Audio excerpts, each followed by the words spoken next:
Welcome, everybody, to Everlasting Veteran. I am your host, Ryan Landry, also known as Wind Talker. Today, we have some great guests. We have Alan Chasen, also known as Chase, and Ed Ford. They are co authors of the book Postcards Through Hell. They are former veterans and turned private contractors. They're going to give you your firsthand experience of being a veteran, then going through delivering the mail and all their different roles on the private contractor side of things. Alan is a former U.S. Navy corpsman, and Ed was in the Marines. He was Force Recon Marine and had many different roles and objectives that he had to conquer in his roles being in the military as well. Alan, also outside the military, has been on as a tactical medic in a SWAT team, and they've both been in the Middle East as contractors, delivering your care packages, boosting morale, and it's a side of the war don't know about, and they're giving their firsthand experiences to continue the memory of their brothers and the fallen and pushing a mission forward that I think everybody can get behind. Thank you guys for coming on the show. And I'll turn it over to Ed first to give you a little bit about him. You guys can get to know him and where his journey started from the military till now. Okay, yeah, Ed? man. My name's Ed Ford. Grew up in Boston, Mass. Joined the Marines in like 1983. Retired in 2004. Out of that 20 years, about 14 of it was in reconnaissance, Force Recon and Recon Battalion. Retired in 2004, right after OIF. And a buddy of mine, Chris Boyd, he had just retired and he was working for Crucible, and he just sent out this mass email saying, hey, if you want to do this kind of work, working with these kind of guys and making this kind of money in high-risk areas, send me your resume. I was getting ready to retire, so I was like, all right, here I go. And within like a week or two, I heard back from him, and I ended up getting on with DynCorp for the WPPS program in Afghanistan. WPPS is Worldwide Personal Protective Services. All we were doing was protecting the embassy personnel as they were going out to all the outlying sites.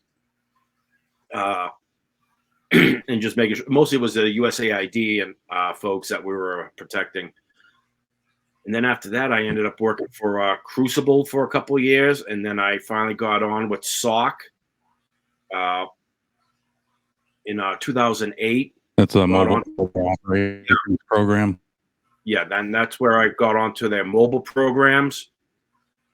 And after that, I mean, and then that's where it all comes together, you know. I mean, I took all that knowledge and experience from all my previous contracts, brought it to the mobile programs, and it was beneficial.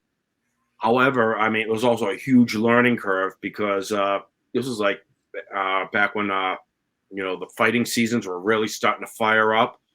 And, a huge learning curve over there in Afghanistan. So, yeah, we brought a lot to the table, but there was still a lot to learn. And those wars were really different, Iraq and Afghanistan. Oh, yeah, they were two, and I think that's what set when we shifted from Iraq to Afghanistan, everybody was still trying to fight the Iraq war in Afghanistan. I was like, no, you can't do that. Right. I mean, these different culture people, and it just did. So they had to adapt to, to fight it for the Afghan way, if you will. Yeah. Yeah, and all the experience you have, 20 years in the Marines, Force Recon, you went into a little bit of your bio about, being in Kuwait City and taking over the U.S. Embassy. There's a lot of. Go ahead. Yeah, there was that when we took back the embassy, that was a wrong turn. That's how that all started. We made a wrong turn. We were supposed to link up with the platoon. We made a wrong turn. We ended up getting ambushed. We shot our way through the ambush. We ended up linking up with the freedom fighters, the Mujahideen that were in the city. took us to a safe house, which was a police station in one of the neighborhoods. And then we were able to bring the platoon in along with an ODA. And then that's when the platoon commander said, all right, we came this far. We're going to go take back the embassy. And just rode that night with some of the freedom fighters. And we climbed over the wall, secured the compound. And we stayed there for like about a day and a half, I think. And then they kicked us out. And then the Army went in, third group went in with their big stench, with the helicopters and everything. So it was kind of ironic too, because we cleaned up all our mess and everything. Yeah, man. I hope we didn't leave I hope nobody's mad at how we left the place. And then the Army goes in and they just blow up everything. And it was like, oh damn. And I was like, oh well, we should have we shouldn't have deep with the police call. So yeah.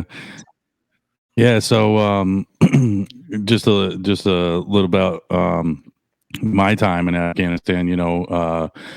We get there and you even the smallest stuff is dealing with the climate changes. It being 120 degrees during the day and then 60 degrees at night. It's an atmosphere. Just that small little bit of it that you have to adapt and overcome from it. And I can relate with Alan, you guys as well. But Alan, you're a peace officer, firefighter, paramedic. You were tactical medic on a SWAT team. You practice tactical medicine, and you spread your knowledge so other people can be the best version of themselves for other people. And kind of go into a little bit about your background, how you guys linked up. And I know you guys talked about it on Grunt Styles podcast and American Grit when you guys launched the book and stuff. Kind of go into you and how you and Ed kind of linked up and got things going. Well, I didn't spend a lot of time in the military. When I joined the Navy, originally I had wanted to go into the Marine Corps. I was in Navy ROTC for 3 years in high school, and I saw I was going to get an E3 benefit by signing up, but I wanted to do something medical. And they said, well, the best way to do it is be a Navy corpsman so then you can assign to a Marine Corps unit. And so I went that route.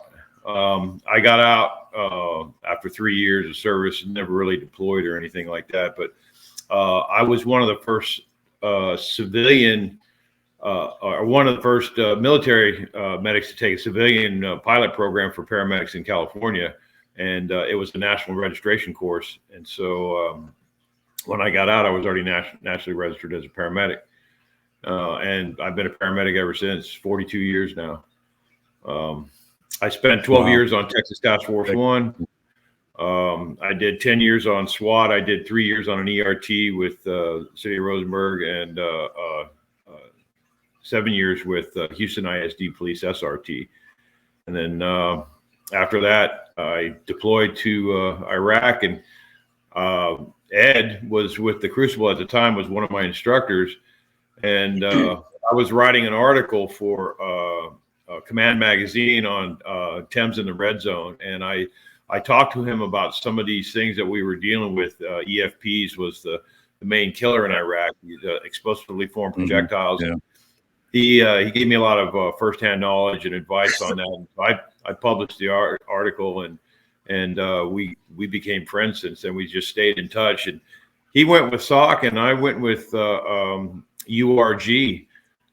So I was doing some stuff with the Unity Resources Group, and Ed was with SOC. And then I got hired by SOC, but I was in Iraq, and I guess their team got hit up in Afghanistan, and they didn't have a team medic. So I got the call to relocate up there. Ed and another Marine, Mike Hardy, put my name in the hat, and I got deployed there. So ever since, and interesting that when you talk about the book, it kind of started off as a project for a series, a mini series out of Louisiana, and we didn't really think about writing the book. We had a writer that was putting together a couple of pilots and a few episodes, and they were going through some background. Well, the guy never finished writing the stuff, and so Ed and I got together and said, "Hey, well, why don't we just write a book about it?" And he had his memoirs and I had a journal, and we just kind of married those two up together and created a timeline. And the book, it came out really well. But we're shooters, we're not writers, And Right. A friend of ours, Scott Husting, took a look at it, and he turned us on to his editor.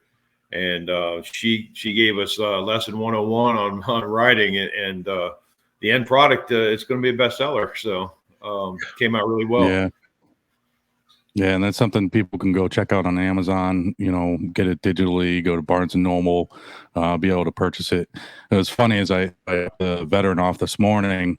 We recorded episode yesterday's former second cab brother, and as I'm pulling in my driveway, obviously we're lining up to do this episode and record. The mail trucks, putting the mail into my mailbox, and all I could think of in my mind is the pictures of the trucks, the F550s you guys ran, and I have a F350, so I'm like looking at my truck and I'm like, all right, how do I purchase the up armored so I can drive around town in the backside of the truck? It's one of those things you look at, being in the military and deploying.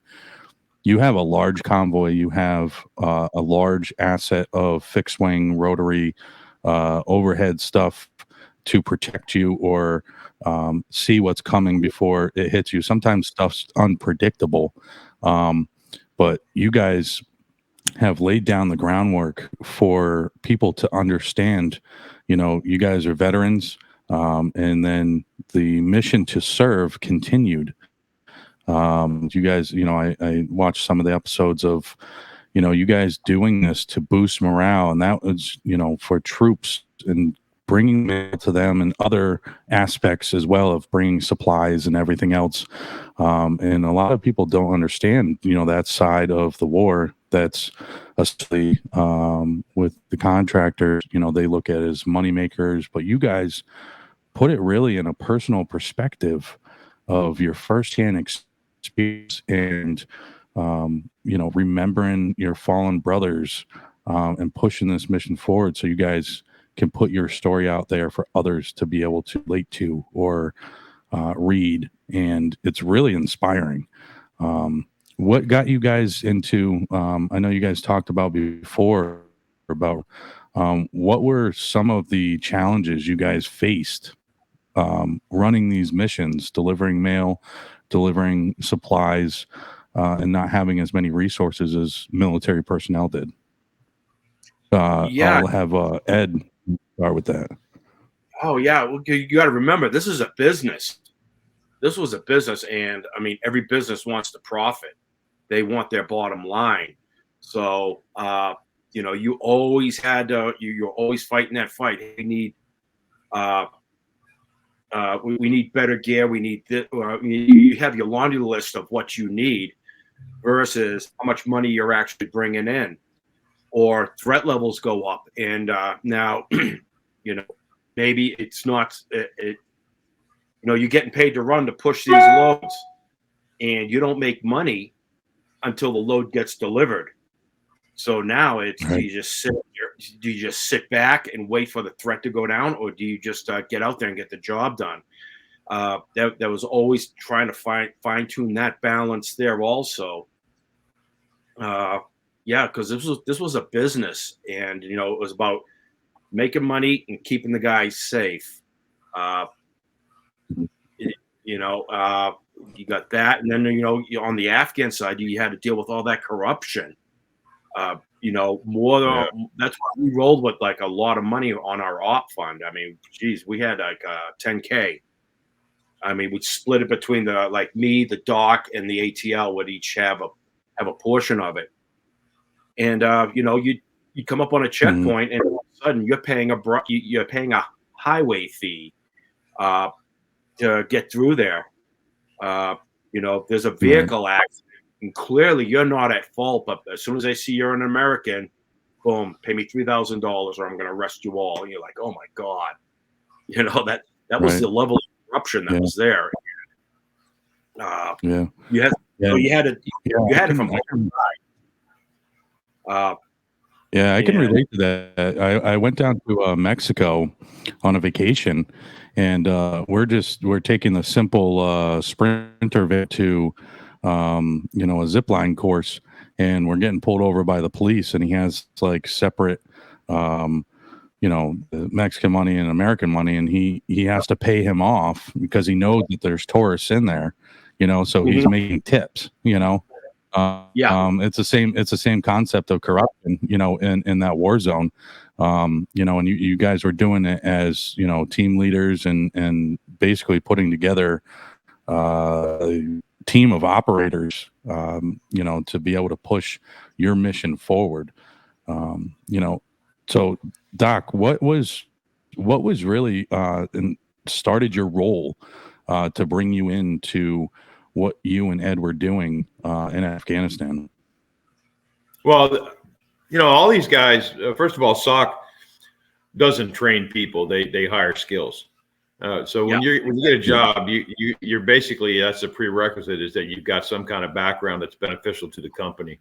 But when you get there, it's Mhm. obvious you have to train on a lot of things that are oriented towards either the theater of operations or the type of movements you're doing. Like in Iraq, we did a lot of PSD stuff. In Afghanistan, it was all convoy operations, and so we have to do all our tactical driving. We have to do all our shooting qualifications. We have to do small unit tactics. Things of that nature that were a lot like military-oriented types of training, but we had to learn to work together as a team. I think one of our biggest obstacles is the operational security, because we have a Afghanistan counterpart, and it's kind of like you have to trust them in order to maintain the status quo, which is the operational security license. That obviously they want U.S. money to stimulate their economy and whatever else they can get out of it, but now you've got guys working for you that are playing both sides of the fence. So we've got proxy shooters, and we've got people that are giving out intel and making phone calls. And so, we go on these missions a lot of times.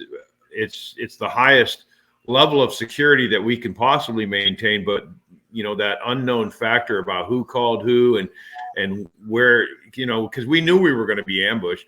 We knew we were running over roadside bombs and IEDs, and I guess 50% of the time they didn't go off.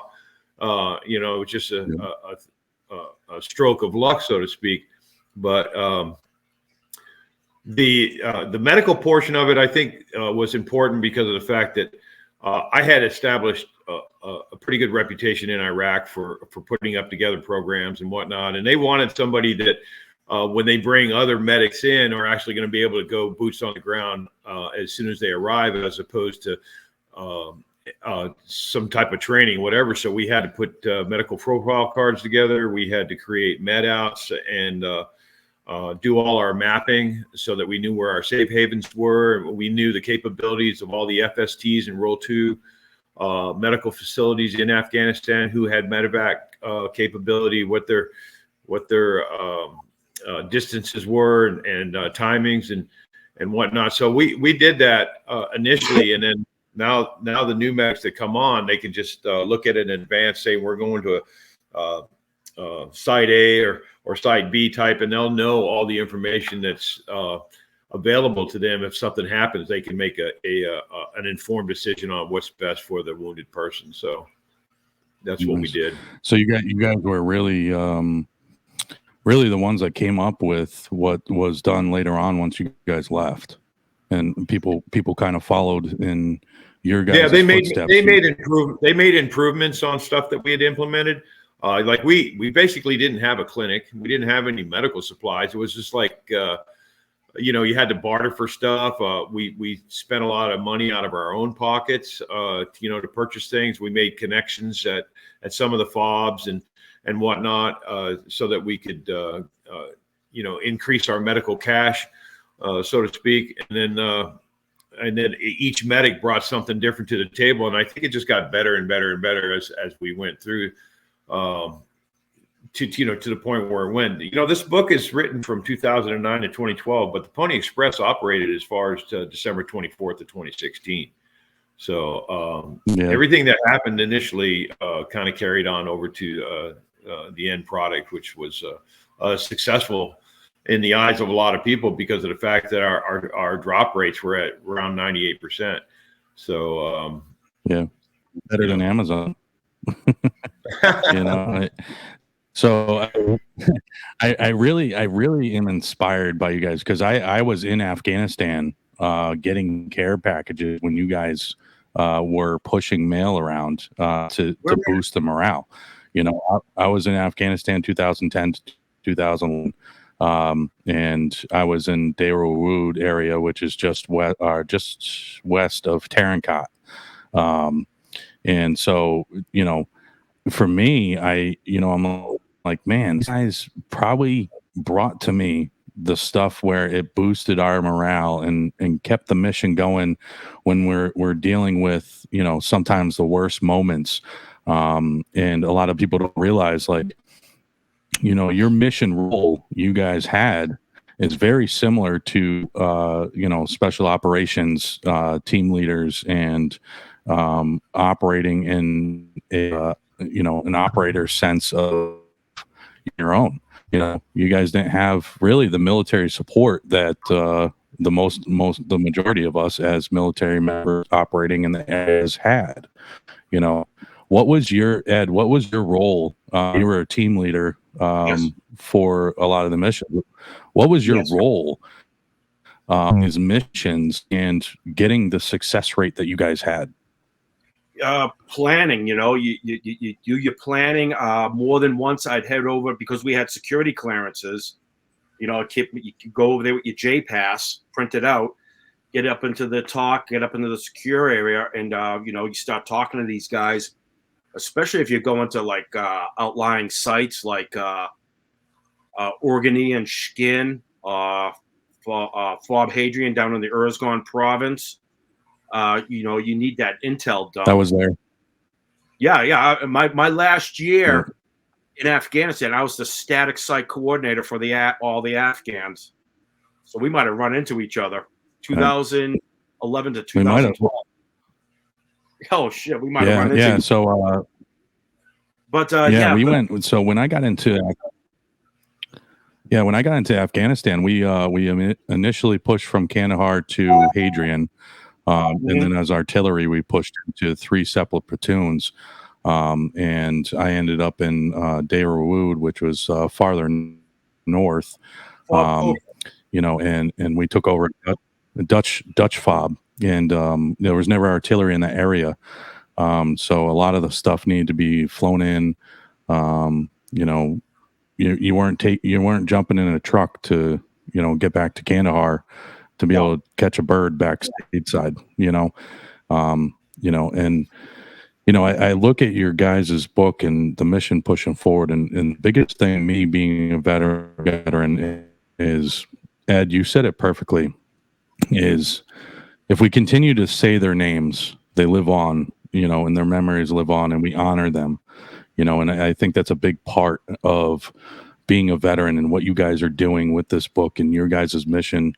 You guys didn't have to take, you know, what you guys wrote down and share it with anybody. You guys could held to your chest, and nobody would ever hear the story. And it's very inspiring, and I'm honored to have you guys on the show. And Thank you. you know, Doc, you know, like the amount of stuff that you've done, or as, you know, peace officer, firefighter, paramedic, being on SWAT team, being a Navy corpsman, you know, and you had 20 years in the Marines and Force Recon, and the experiences you guys bring to the table is not something that you read and learn in a college book. And the world needs to hear you guys' story. And I think it's one of those things where. Go ahead. No, I was saying the interesting thing that he says, a lot of people, there's a lot of misinformation and conjecture about security contracting in general. You know, you're either a bunch of mercenaries, right, or, you know, you're out there for for all the money and whatever not. And I don't think that it was ever the case. It was just another way for us to serve, our country. Yeah, we got paid pretty good, but if you look at a risk versus benefits ratio, going outside the wire every day and getting shot at is I don't think I got paid enough, to tell you the truth. Yeah. But when it came to writing the book, I think the hardest thing for us to deal with is the fact that people think that we're in this marketing sense to try to make money, when in essence it's all about honoring our fallen guys. We want to get the story told. 10,000 people can buy the book and only 100 people read it. It doesn't really do us any justice. We're just trying to get, like you said, we're trying to get their names, their stories told and whatnot. It has nothing, writing a book isn't a profit maker, It didn't have anything to do with that. And I think that's the hardest part for us to try to get away from that stigmatism that's associated with the book. So, yeah, like Al said, we just want to get the story out there. And I mean, also, demonstrate, the camaraderie that we had out there, the perseverance. You had your bad days, you still got to get out there.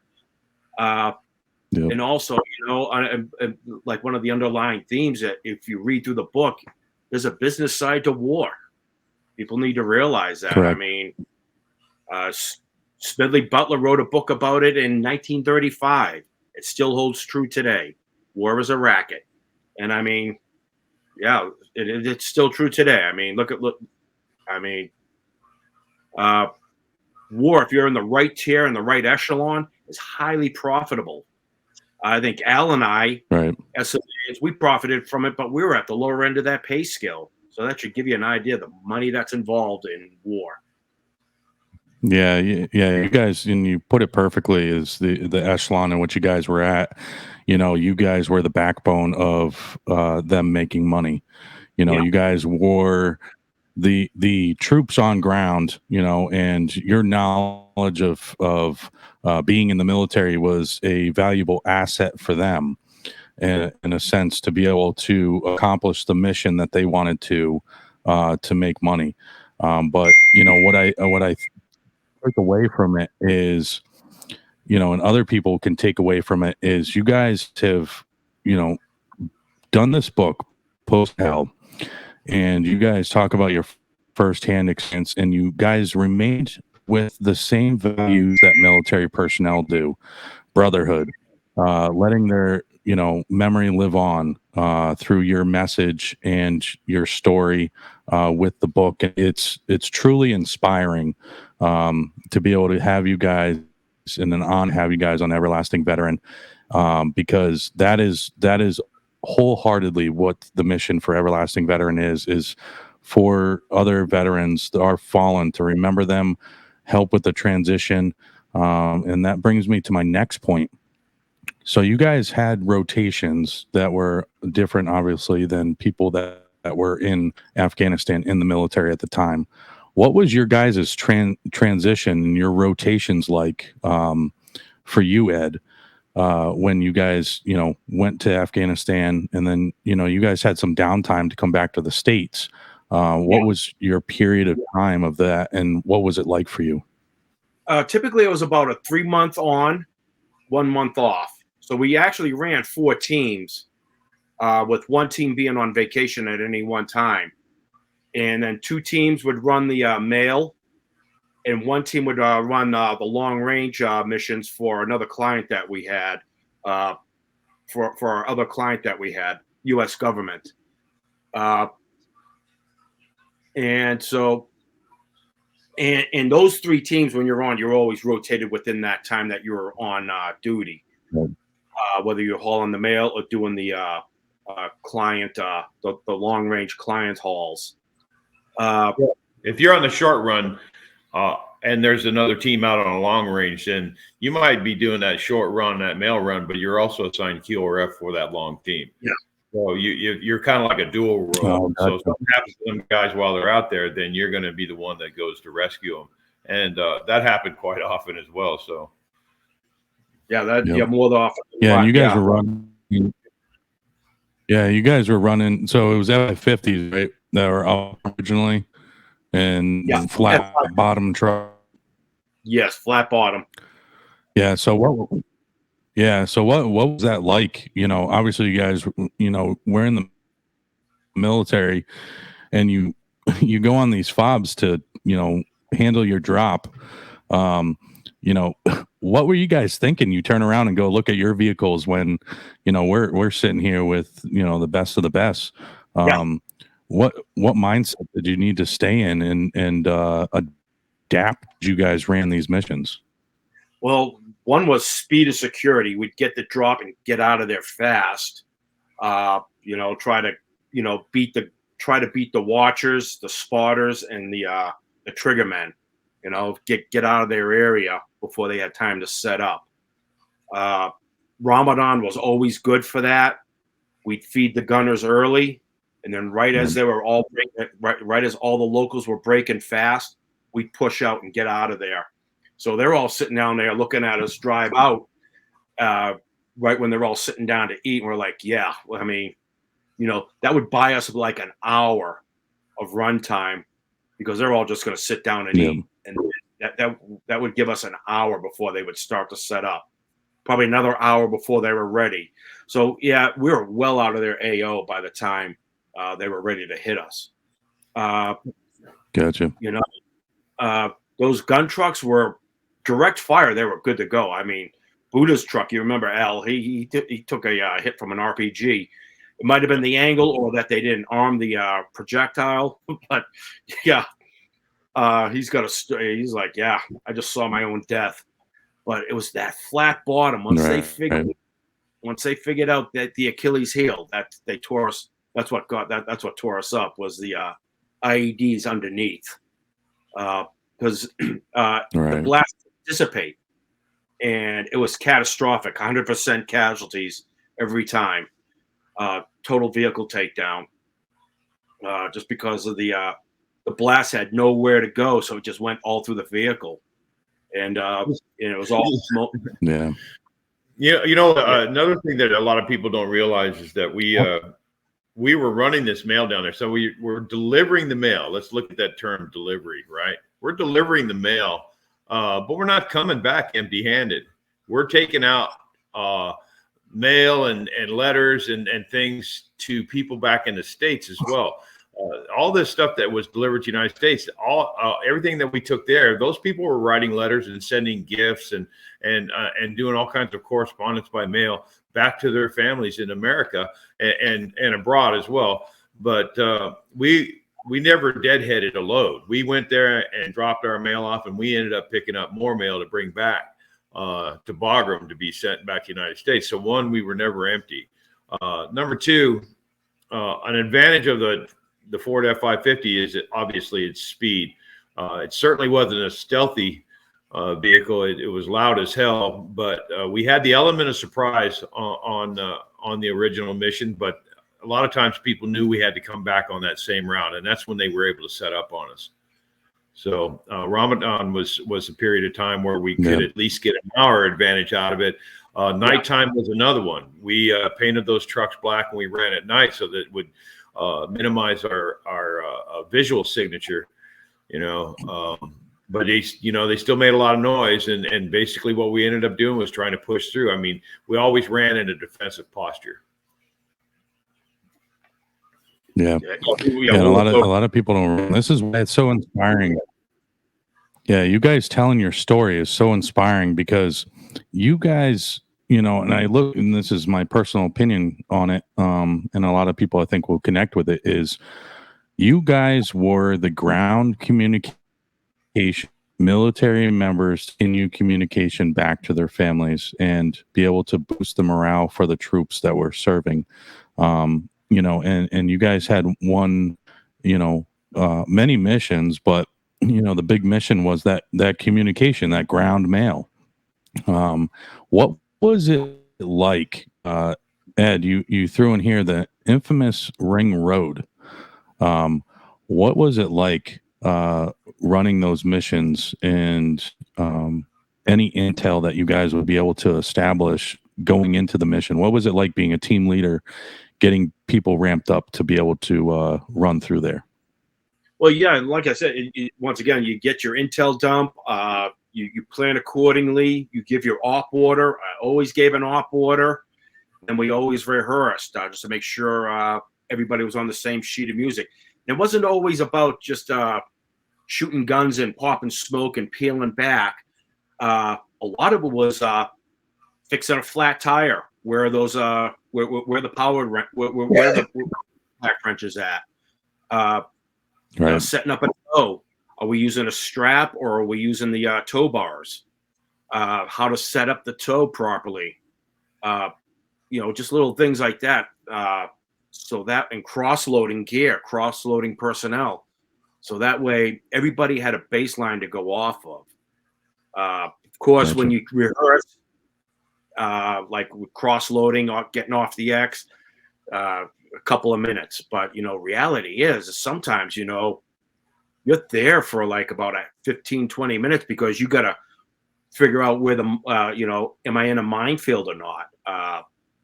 You know, now you're stepping in everybody else's footsteps to get get to the casualties, treat the casualties, and get the casualties into another vehicle so they can be evac'd. You know, burning the vehicle. I mean, it will, you know, if we can't take it, it's got to get burnt. Stuff like that. Yeah, it always seems to slow down when it goes down for real. And that was like my big learning point there that I learned. Yeah, well, we try to set it up like a pit crew.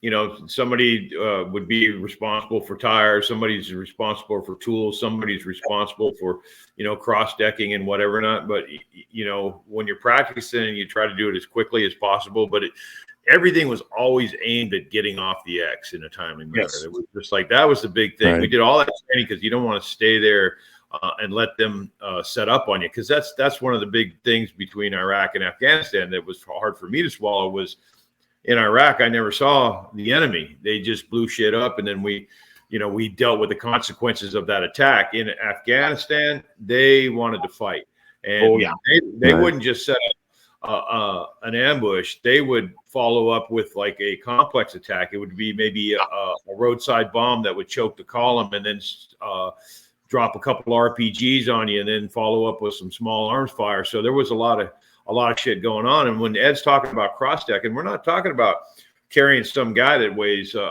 couple 100 pounds. We're talking like 350 pounds worth of guy and gear. These guys are heavy, so you had to be physically fit, and you had to deal with all of the other aspects that are so unknown. What side is the attack coming from? Is it multiple sides? What's your best point of cover? Is it going to be an engine block or a wheelbase? You know, how can we cross-deck from tail to tail? Can we push off the X? Do we have to tow off the X? It's just like a lot of shit that in an instant, you know, you go into training mode. And that's, Ed, I think, probably talked about that best. When you fall back on your training, that's what keeps you alive. You know, not all this other stuff that you do. It's just like you can say you're going to do this and you can say you're going to do that. But when the shit hits the fan, it's not scripted. And so, you know, being able to react under that kind of pressure is probably what the most beneficial of everything that we've ever done. And having a good team leader that could orchestrate those types of movements. So, and I think a lot of what goes into it is your experiences, you know, in the military, and then also practicing consistently tactical medicine. Your experiences, force recon in the Marines, Ed, you know, and I think combination people don't realize is that's why you guys are so valuable for the mission and pushing it forward to be able to accomplish that 98% drop rate that you guys had. And unfortunately, you know, a lot of us have experienced the loss of war, and, you know, having to remember those situations. Doc, what is for you being, you know, tactical medicine, Navy corpsman, and establishing these, you know, 9 lines, where, you know, in the military, as a military personnel, when you're attached to them, you know, you're calling it a bird or you have overhead already. What was it like as far as establishing and working with Ed to get things the way they were going and so successful? What was those steps that you took? Well, well, what a lot of people don't know about me is I'm Canadian. I'm not an American citizen, even though I served the United States Navy. So the highest clearance I can get was a medium risk public trust, an MRPT. So I had to hook up with one of our political officers. Mark Matson was a Navy SEAL. His name is Matty. He had access to the BDOC and to the talk down at Bagram. So when we went to the cache, he was able to get all the intel that we needed so that we could put them up on the maps and do those overlays for our briefings. I think that was the most important thing, because when we laid out that map and we put in the location of all of these military assets, we also included foreign assets and coalition forces as well. Like in Ghazni, it was a Polish PRT. In Kandahar, it was the Canadians. And so I had a hook up there for sure. But I think having Maddie access that information was probably the best thing. But once we did our debrief, we were actually able to identify certain areas on that route that were extremely dangerous, that the medic had to be self-sufficient for up to 72 hours. He had to carry enough equipment to sustain the life of 10 guys. There's a lot of little nuances that people don't realize. And I'm probably going to stray off subject when I talk about this because it's on my mind. But when we talk about this book, we're trying to tell a story that if I told this to anybody else other than Ed, they wouldn't believe us.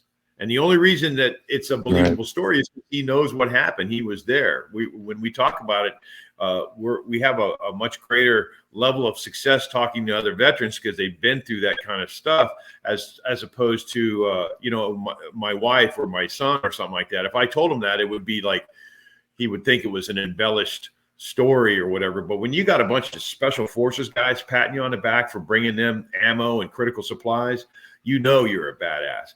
And it's not like I'm trying to brag about it. It's just a story that you can't tell to other people because they would never believe it, you know? Go ahead and brag about it. You guys are a bunch of badasses. Let's be real.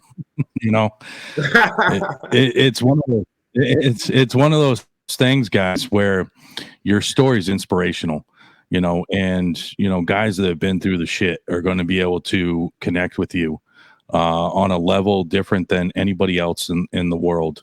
And I think that's why it's so inspiring to listen to your guys' story and push the mission forward with what you guys are trying to do to tell your story. Remember your fallen, and it's not like you guys, just became contractors. You guys were in the military. We all can relate as veterans, but at the same time, we all can relate. Like I was in Afghanistan when you were delivering my care packages, so it's an inspirational thing on so many different levels and so many different layers. And what you guys have done, your service and continuing the service after being in the military to serve veterans, military service members, and pushing this book forward. It's more than just a book. And I applaud you guys for, being able to create this, can experience and push it out for people to get to know you guys and what your mission was. And it really is. Another thing Matty did for us, he created a communication matrix as well. So we knew in advance where we were going. We had comms. We had like we had primary, secondary, and tertiary comms that he was able to get us numbers for on TACSAT, on MBitters, on SVoIP. We had email addresses. We had point of contact, and for all that stuff. So on the advance, it had all that information. And so basically, it wouldn't matter who the medic was. They should be able to pull up the advance and say, okay, this is where we're going. This is who's there. This is the number we call. If that fails, this is a secondary number. this is a radio number. We had all forms of communication that Maddie put together for us as well. And that was basically the medic's responsibility, although I wasn't able to access that information. So I think it was good that we ended up partnering up for that. So, but it was all about the team, and everybody had their role and responsibility. So if you ever read that chapter on our mission briefings, you'll understand in great detail what each person's responsibility was. And I think that's another good thing about the book is it kind of lays it out to the reader what it's exactly like to go on a mission. Right. Now, I'll start with Ed. What do you want, or what inspired you to be able to put this book out and be able to get readers, when to connect with, and what was the main objective of pushing this book out for you personally? The main objective was, big time, was just to get the story out there because, like Al said earlier, it was they were playing around with the idea of like making like a series out of it, but it fell to the side. And are you still there? I got you, bro. Yep. Yeah, but it fell to the side. So what happened was, it was like January 2017. I was like, New Year's resolution. We're going to get this story out there. We're going to get this book written. So I got with Al. We talked about it. And then, we just started putting all our heads together. Talked to my buddy Colin Heaton. He's a military historian, former Marine and former Special Forces. He helped us out. He helped us get the ball rolling. He got us turned on to Scott Husing. And, it was just like a big collaborative effort. The right people were also there to help us along the whole way. But yeah, I wanted that story out there. People needed to know this. I thought that right. what, especially in contracting, was such a, so little is known about it. That we just wanted to get that story out. That hey, there is a business side here. I mean, we send folks off to war. Somebody's making money. So, right. I wanted to get that out there, but really it was just about honoring our fallen, the guys that didn't make it home, because they say a warrior dies 2 deaths, when he falls in battle and the day they stop speaking his name. So I wanted to go ahead and make sure, with that book, they'll never die that second death. Yeah, So and you talked about one of the military guys that boosted morale. What was his name? Al knew him. What was his name? Williams, right? Sergeant Williams. No, we're talking about Mike Hardy being the jokester or something, or Mike. Oh Mike. yeah. I connected with that, and it's one of those things. Like I said, veterans are, and not just veterans, but people that are into the brotherhood and connection and everything else. I immediately connected with that because you always have that one single person that's, he's a jokester, but when shit hits the fan, he's ready to operate. Yeah. That was money for sure. Yeah, that's money. Yeah. I had when I met him, I was at a FOB in Iraq, and so he was one of the guys that kind of briefed me up to speed. Him and Ty Wool, and then but he was like a typical Marine that always given the corpsman shit. Always giving their doc a hard time, but when it came time to need the doc, they were the best friends. Or if somebody messed with their doc, they were the first ones to jump into the fight and protect them. It was that whole aura of the relationship between a corpsman and a Marine, which kind of rings true wherever you go, but it carried over into the contracting world because the majority of us, were Marines, and they took care of their medics, man. And I always felt comfortable when I was on mission with Mike and with Ed. We actually had to spin off and do a solo mission together through Helmand Province, and needless to say, I was scared shitless. The whole time I was drinking Red Bulls, and my heart rate must have been 180 beats per minute going through this thing, because it's just the two of us, and we're fucked if anything goes wrong, type of a deal. But my comfort level was basically eased by the fact that I had a team leader that had experience and whatnot, and I'm pretty sure that he felt good knowing that he had a medic that could do do some good things. We didn't just save lives. I mean, we did surgery. I mean, we performed a lot of advanced techniques, wound debridement, suturing, a lot of stuff that most paramedics don't do. We had authorization to provide out there in the field. So, and we had those skill sets to do it. Yeah. The bottom line is as many people come home as possible. Yeah. And I talked about it before. Your guys' story is very inspirational. It's very enlightening, as well as the different side of the war. And I hope that like your book, you talked about doing a series and stuff.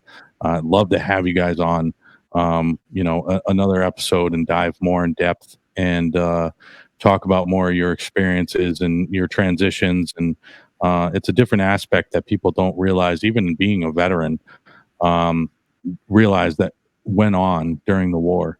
And I had a veteran up here yesterday. I just dropped him off this morning. And he goes, I never thought like where my mail came from. It just was there, and it's one of those stories, the many stories where you go, oh, okay, that's pretty badass, and you guys, listening right now, you guys can check it out, everlastingveteran.com. I'm going to be putting everything up there. You Google it, Postcards Through Hell. It's the first thing that comes up because it's that badass. And these guys, Alan Chasen and Ed Ford, are living, breathing Americans, everlasting veterans. They are true to who they are, what they're about, and pushing the mission forward. I appreciate you guys for coming on, and I hope to continue the conversation forward. If you guys have any questions, go to everlastingveteran.com. You can check out, I'm going to post all our socials as well as for the book, Postcards Through Hell, and you can Google it and get it on Amazon and Barnes & Noble. I appreciate you guys for coming on, everything you guys are doing, and we'll talk soon. I appreciate it. Alan's got the book up right now. That's what you're looking for. I'm going to post some of the graphics he gave me as well. You freaking amazing, I tell you. I appreciate you guys coming on. This is Everlasting Veteran. I'm Ryan Landry, Wilson's Wind Talker. Thank you, Ed and Chase, for coming on the show. I appreciate you. Hey, thanks for having us. I appreciate it. Thank you.